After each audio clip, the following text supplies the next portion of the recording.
Hello friends, I am Dr. Kalpana for NEET Biology. The topic for today is vectors for cloning genes in plants and animals. Last video में हमने पढ़ा था cloning vectors, especially in prokaryotic bacteria. ये bacteria या viruses जो होते हैं, bacteria में प्लाज्मिड्स होते हैं जो जीन्स को ट्रांसमिट कर सकते हैं दूसरे होस्ट सेल में। इसी तरह से ये जो है प्लांट्स और एनिमल्स में भी हम इनका यूज़ कर सकते हैं for transferring genes of our interest. जो जीन हम ट्रांसफ़र करना चाहते हैं, पसंद के हमारे, उनको हम प्लांट्स और एनिमल यूकैरियोटिक सेल्स में भी ट्रांसफ़र कर सकते हैं। ऐसा कैसे संभव हुआ? ये प्लांट्स के लिए तो हम ज़्यादातर यूज़ करते हैं टीआई प्लाज्मिड्स, और एनिमल्स के लिए हम यूज़ करते हैं रेट्रोवायरसेस। तो पहले हम प्लांट्स का पढ़ते हैं कि प्लांट्स में कैसे ट्रांसमिट कर सकते हैं हम अपना जीन। तो उसके लिए यहाँ पर होता है एक टीआई प्लाज्मिड। प्लाज्मिड जैसा हमने पहले पढ़ा है, क्या होता है, बैक्टीरिया जो होते हैं उसमें एक तो होता है उनका अपना क्रोमोसोमल डीएनए, ये तो क्रोमोसोमल डीएनए है, और उसके अलावा क्या होते हैं, एक या ज़्यादा double stranded circular DNA molecule होते हैं। ये कहलाते हैं प्लाज्मिड, जैसा हमने क्लोनिंग वेक्टर में पढ़ा था। ये बहुत अच्छे क्लोनिंग वेक्टर्स हैं, जीन्स को ट्रांसफ़र कर सकते हैं। ये हो गया क्रोमोसोमल डीएनए, इसमें ये इनका जीनोम है।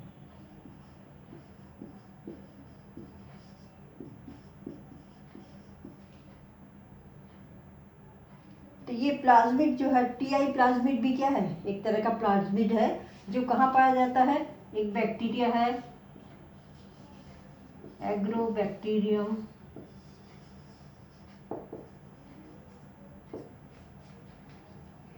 ट्यूमिफेसिएंस।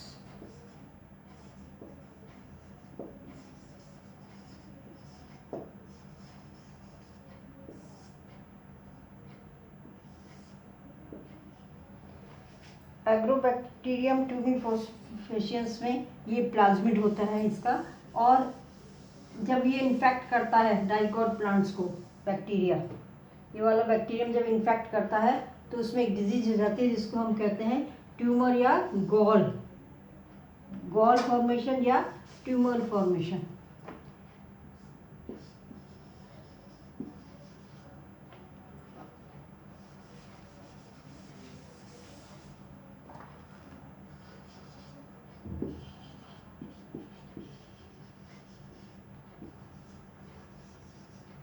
ट्यूमर और क्राउन गॉल डिजीज। इसमें क्या होता है, मान लीजिए ये हमारा कोई भी डाइकोट प्लांट है, इसमें यहाँ पर रूट्स होंगी इसकी। तो ये बैक्टीरिया एग्रोबैक्टीरियम ट्यूमिफिकेंस कहाँ पाया जाता है, सॉइल में। ये सॉइल बोर्न है, ये बैक्टीरियम जो है वो सॉइल बोर्न, मतलब सॉइल में पाया जाता है। और जैसे ही इनको पता चलता है कि यहाँ प्लांट में कोई वूंड हो गया है या कट लग गया है, तो इस यहाँ से कुछ सब्सटेंसेस, केमिकल्स रिलीज होते हैं, जिससे ये बैक्टीरिया इसको ये मालूम पड़ जाता है कि यहाँ पर कट है। ये तुरंत आके उस कट पोर्शन में चिपक जाते हैं। जो ये कट वाला पोर्शन है, इसमें ये बैक्टीरिया आके यहाँ पर चिपक जाते हैं।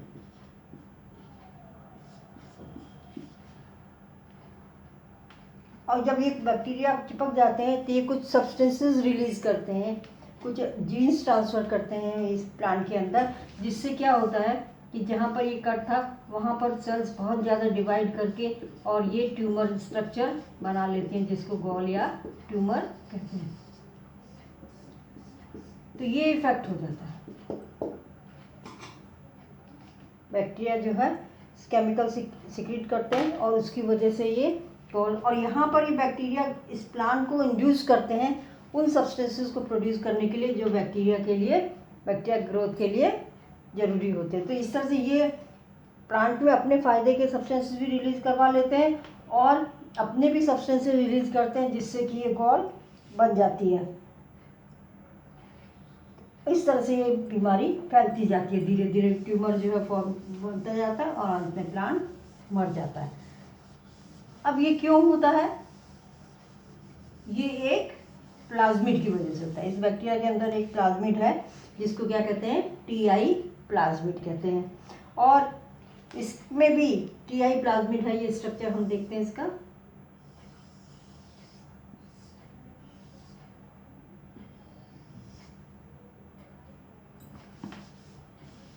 इस टीआई प्लाज्मिड में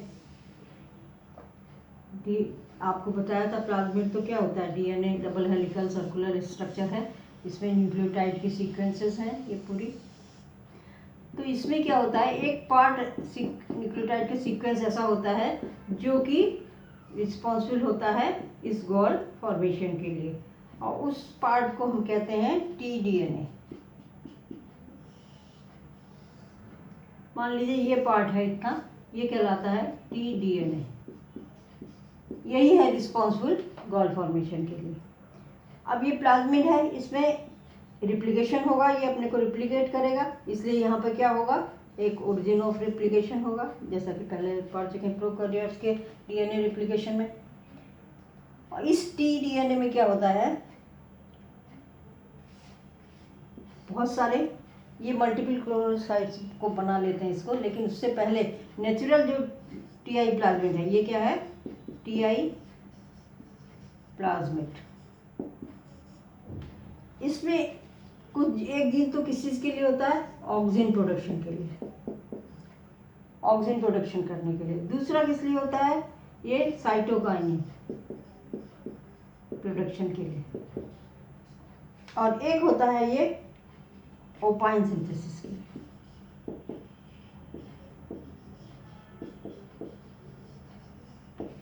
ऑक्सीजन और साइटोकाइनिन्स क्या है? ग्रोथ हार्मोन्स हैं। यदि ये प्लांट्स में जाएंगे तो वहाँ पर सेल डिवीजन कराएंगे और उसकी प्रोलिफरेशन कराएंगे। और ओपाइन जो है वो उसके कैटाबॉलिज्म से वो यूज़ होता है बैक्टीरिया का, ये बैक्टीरिया के यूज़ होने के लिए। तो ये टीडीएनए बहुत इंपॉर्टेंट पार्ट है टीआई प्लाज्मिड का, जिसमें ये तीन जो है बहुत इंपॉर्टेंट जीन्स होते हैं।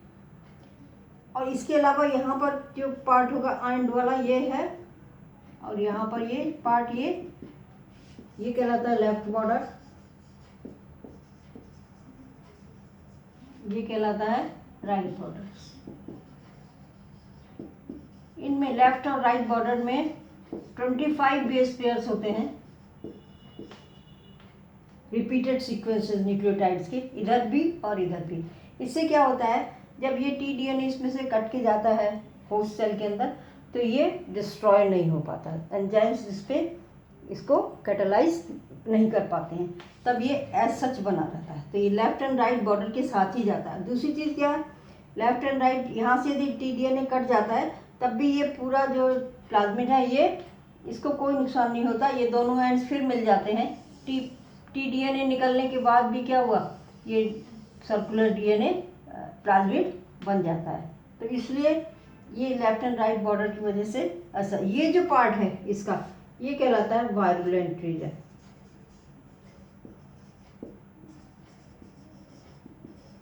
यही एक्चुअली रिस्पॉन्सिबल है पार्ट, इसमें जो जीन्स है वही रिस्पॉन्सिबल है इस टीडीएनए को अलग करके और इन्फेक्शन प्रोड्यूस करने के लिए। और यहाँ पर इसमें एक कुछ जीन होते हैं जो किस लिए हैं? Opine catabolism. यहाँ पे तो सिंथेसिस हो रही है, यहाँ पे तो ओपाइन सिंथेसिस हो रही है, और यहाँ पे जो जीन है ये ओपाइन कैटाबॉलिज्म के लिए रिस्पॉन्सिबल होते हैं, क्योंकि ओपाइन जो है वो बैक्टीरिया यूज़ करता है अपनी ग्रोथ के लिए। ओपाइन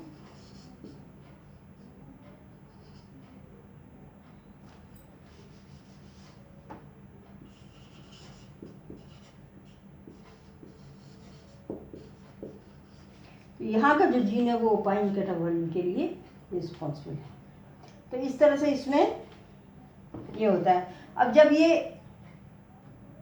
होस्ट प्लांट में ये टीडीएनए ट्रांसफ़र कर देता है तो क्या होता है? उसमें ऑक्सीजन और साइटोकाइनिन प्रोडक्शन के जीन्स भी चले जाते हैं, और ये जीन्स जाके प्लांट के जीनोम में मिक्स हो जाते हैं, और वहाँ पर जब उनका डिवीजन था तो ये भी अपने को मल्टीप्लाई करते रहते हैं। तो ऑक्सीजन और साइटोकाइनिन ग्रोथ हार्मोन्स हैं, तो इसकी वजह से क्या हो गया? ये भी हार्मोन सिक्रीट कर रहा है और प्लांट खुद भी अपना ऑक्सीजन और साइटोकाइनिन सिक्रीट करता है। तो इसलिए इनकी क्या हो जाती है, ओवर प्रोडक्शन। ओवर प्रोडक्शन माने सेल्स क्या होंगी, सेल डिवाइड करेंगी, प्रोलिफरेट करेंगी। साइटोकाइनिन तो मेनली रिस्पॉन्सिबल है सेल डिवीजन के लिए। कोई एक सेल है तो वो क्या होगी, बहुत सारी सेल डिवीजन से बहुत सारी सेल्स बनाएगी, और ऑक्सीजन उसको मिल जाएगा तो उनकी ग्रोथ बढ़ती जाएगी। तो इस तरह से ये क्या बन जाएगा, गॉल या ट्यूमर बन जाता है। तो ये दो हार्मोन्स रिस्पॉन्सिबल हैं ये प्रोलिफरेशन या ट्यूमर फॉर्मेशन या गॉल फॉर्मेशन के लिए। अब क्या करा गया, ये तो था नेचुरल कंडीशन में, लेकिन यदि हमें यूज़ करना है अपना डीएनए ऑफ इंटरेस्ट ट्रांसमिट करने के लिए प्लांट सेल में, तो हम क्या करेंगे, हम इसमें थोड़ा सा टीडीएनए में चेंज करेंगे। इसके जीन्स में हम साइटोकाइनिन और ऑक्सीजन प्रोडक्शन वाले जीन्स को हटा दें, ओपाइन सिंथेसिस वाले जीन को हटा दें इसमें से, और इसमें हम क्या करें, इस तरह के न्यूक्लियोटाइड सीक्वेंस डाल दें जो क्या हो, मल्टीपल क्लोनिंग साइट, मतलब बहुत सारे रेस्ट्रिक्शन एंजाइम से हम उसको क्लीव कर सकें। तो इसको हमने क्या बना दिया, मल्टीपल क्लोनिंग साइट, मतलब बहुत सारे रेस्ट्रिक्शन एंजाइम से हम इसको क्लीव कर सकते हैं। और जब हम रेस्ट्रिक्शन एंजाइम से क्लीव कर सकते हैं तो इसका मतलब क्या हुआ कि हम उसमें अपने जीन ऑफ इंटरेस्ट ऐड कर सकते हैं। मान लीजिए हमने यहाँ पे क्लीव किया और यहाँ पे हमने अपने जीन जो इंटरेस्ट है, जैसे प्लांट में है डिजीज रेजिस्टेंस के लिए या ड्रॉट रेजिस्टेंस के लिए या कोई एक पर्टिकुलर बीमारी से रेजिस्टेंस के लिए, वो हम यहाँ पे जीन्स को डाल सकते हैं। तो इस तरह से मल्टीपल क्लोनिंग है बहुत सारे रेस्ट्रिक्शन जीन्स के लिए, और हम इसको इस तरह से क्लीव करके और इसमें हम अपना जीन ऑफ इंटरेस्ट डाल देंगे। यहाँ पर ये जो है ये क्या हो जाएंगे, जीन ऑफ इंटरेस्ट।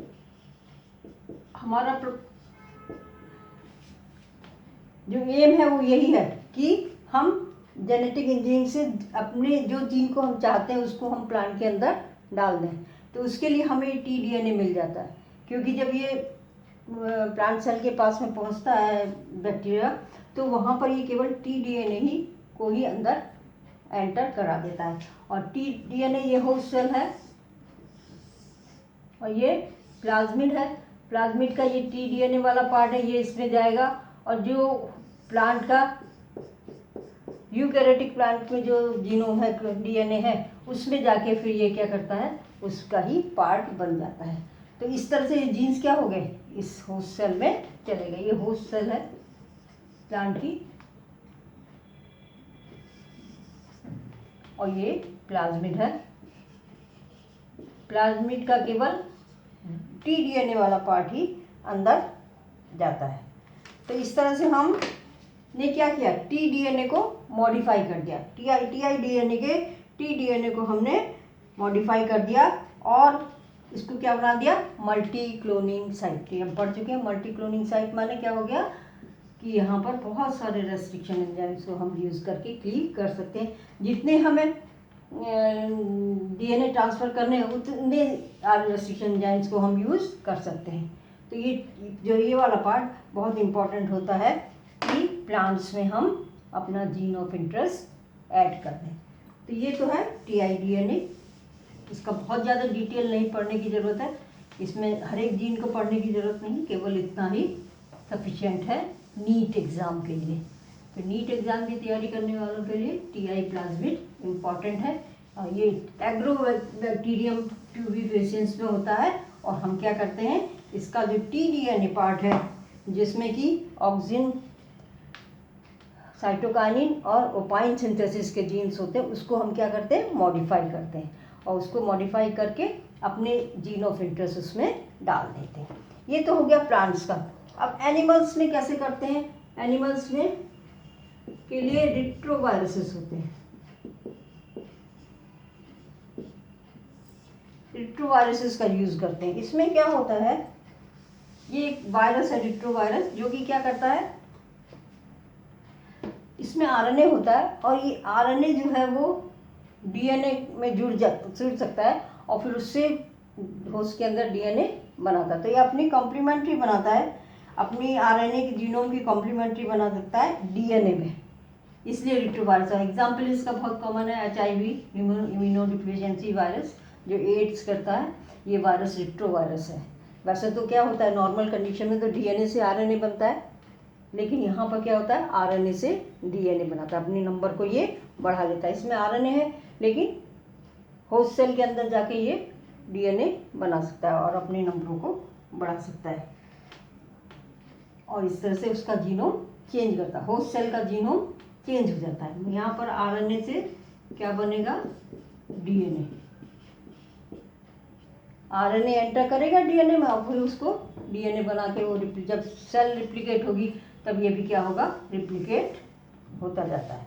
इसका स्ट्रक्चर बहुत ज़्यादा कॉम्प्लिकेटेड नहीं होता। वायरस है, वायरस में सबसे ऊपर तो क्या होता है प्रोटीन कोट होती है, हर एक कोई सा भी वायरस होगा उसमें प्रोटीन कोट है। तो ये तो हो गई प्रोटीन कोट और ये हो गई मेम्ब्रेन और इसके अंदर न्यूक्लिक एसिड होता है। प्रोटीन कोट और न्यूक्लिक वायरस में इतना ही होता है, न्यूक्लिक एसिड है। तो ये न्यूक्लिक एसिड इसके अंदर, ये आरएनए है इसका रिट्रोवायरस का, और यहाँ पर जो इसमें एंजाइम्स होते हैं ये है रिवर्स ट्रांसक्रिप्टेज, जो ट्रांसक्रिप्शन होता है जिसमें डीएनए से क्या बनता है आरएनए, मैसेंजर आरएनए, पर यहाँ पर उल्टा होता है। ये है रिवर्स ट्रांसक्रिप्टेज, ये मेन एंजाइम है। और भी एंजाइम्स है पर ये मेन एंजाइम है जहाँ जो ये रिवर्स ट्रांसक्रिप्शन करने के लिए रिस्पॉन्सिबल है, वो है रिवर्स ट्रांसक्रिप्टेज। तो ये क्या है, इसका यूज़ करते हैं हम, रेट्रोवायरसेस का यूज़ करते हैं कि यूकैरियोटिक सेल्स में हम अपने जीन, जो जीन हमारा इंटरेस्ट है उसको हम डाल सकें ह्यूमन बीइंग में। तो इसमें क्या होगा, जो इसका पैथोजेनिक पार्ट है जिससे बीमारी होती है, जिस जीन की वजह से बीमारी हो रही है उसको हटा दें, उसको हटा के क्या करें अपना जीन ऑफ इंटरेस्ट डाल दें। तो इसको हम क्या कहते हैं डिसआर्म करना। रेट्रोवायरस हमने क्या कर दिया डिसआर्म कर दिया, माने जो अनडिजायरेबल जीन्स थे उनको हमने हटा दिया और उसके बदले में हमने क्या डाल दिया डिजायरेबल जीन डाल दिया। क्योंकि हमारा जो जेनेटिक इंजीनियरिंग का एम है यही है कि हम हार्मफुल जीन्स को हटा के अपने फ़ायदे वाले जीन्स को हम डाल दें। तो इसमें भी हम यही करते हैं कि रेट्रोवायरस का जो हार्मफुल वाला जीन्स हैं उनको हटा देते हैं और फिर रेस्ट्रिक्शन एंजाइम से क्लीव करके आरएनए को इसके उसमें हम अपने इंटरेस्ट वाले जीन्स को डालते हैं। मान लीजिए ये हमारा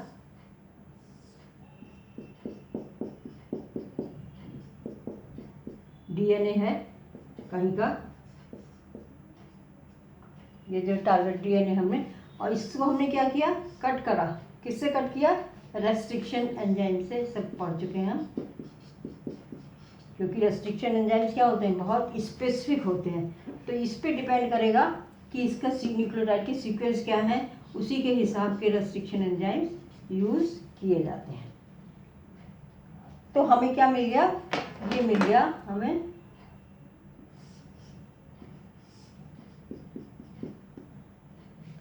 ये मिल गया पोर्शन। ये क्या है जीन ऑफ या डीएनए ऑफ इंटरेस्ट।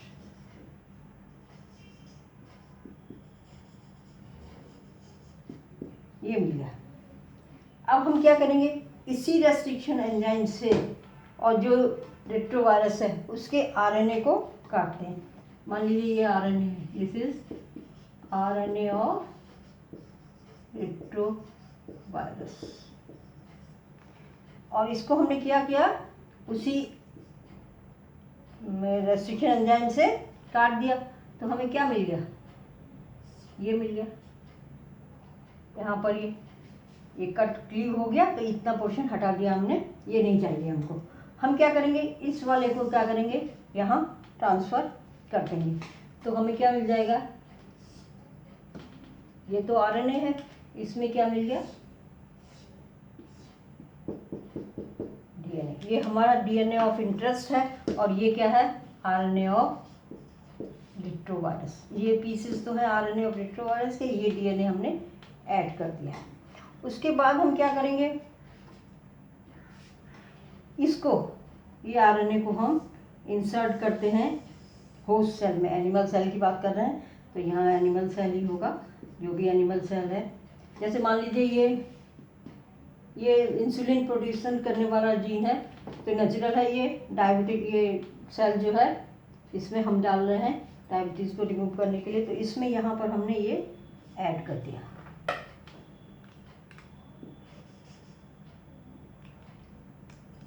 ये RNA with DNA of interest, ये है होस्ट सेल।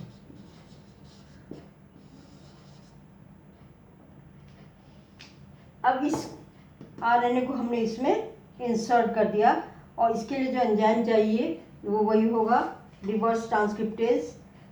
जब ये साइटोप्लाज्म में पहुंच जाता है ये, तो यहाँ पर रिवर्स